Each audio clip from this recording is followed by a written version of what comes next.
And today I wanted to break down Warrior One. So let me preface this by saying there are many ways to teach a pose, and whether it's wrong or right is determining on the person doing it. So this is my interpretation of what's been best in my body. I am short, I'm curvy, I have long legs for my body, and so traditional setup didn't work for me, which was heel to heel aligned. So I step wider because my hips are wider. And also, we get really stuck in consistency over time, which can be good, but maybe not so much in our hips if we are always entering Warrior One from a downward facing dog in a vinyasa class. And so today we're going to break it down by just stepping from standing in mountain pose into the pose. So if we bring our weight into our right foot and slide the left foot back, my hips stay squared forward. Ideally, that's the positioning of the hips. I don't have a reasoning for this, but I feel like we often let the hips open on some sort of diagonal. And again, is it wrong or right? I don't know. Does it feel okay in your body?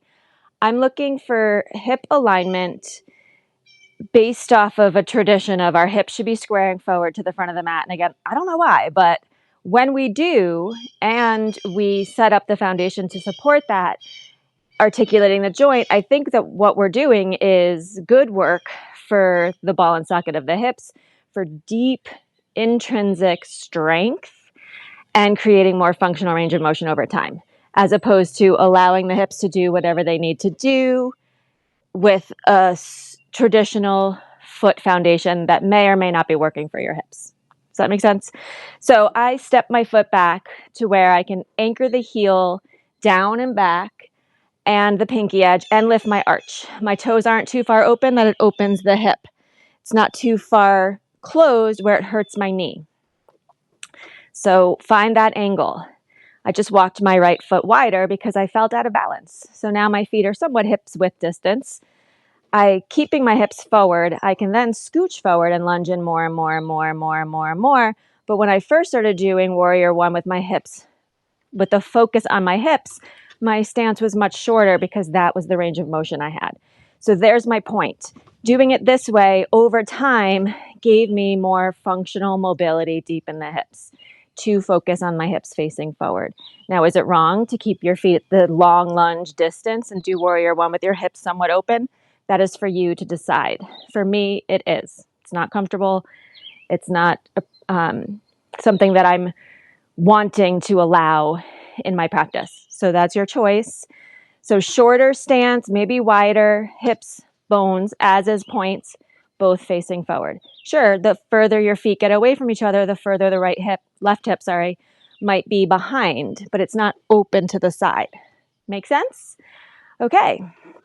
Warrior One. Then from the feet pulling into the hips, we're supporting the structure by muscular engagement, pressing into the floor, pulling into the body. Lower belly tones, we take that energy up, bottom ribs hug in, shoulder blades release back and down, and then the arms can reach up. When you get to that distance where your arms don't want to go anymore, feel them pull down into the sockets, squeeze the shoulder blades together, and then lengthen from there.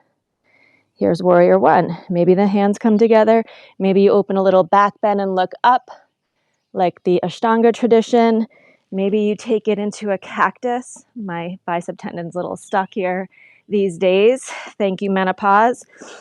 Feel that you can do whatever you want with your arms to feel open in the chest, open in your posture, open in the breath. Maybe that's hands on the hips, shoulders pulling back and down, stretching through the chest. Maybe it's clasped behind the back, really opening the chest and the shoulders. You do you, Warrior One. So let's do the other side. Step into the left foot. Slide the right foot back to where the heel anchors down to the midline, anchoring back and down.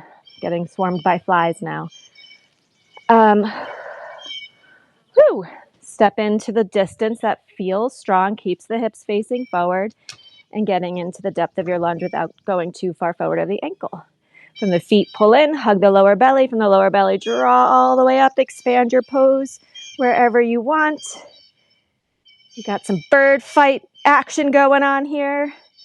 And enjoy Warrior One. So my idea of energetically why we want the hips to face forward is so that Warrior One is the first of our warrior poses. It is the opportunity to meet what's standing right in front of you today.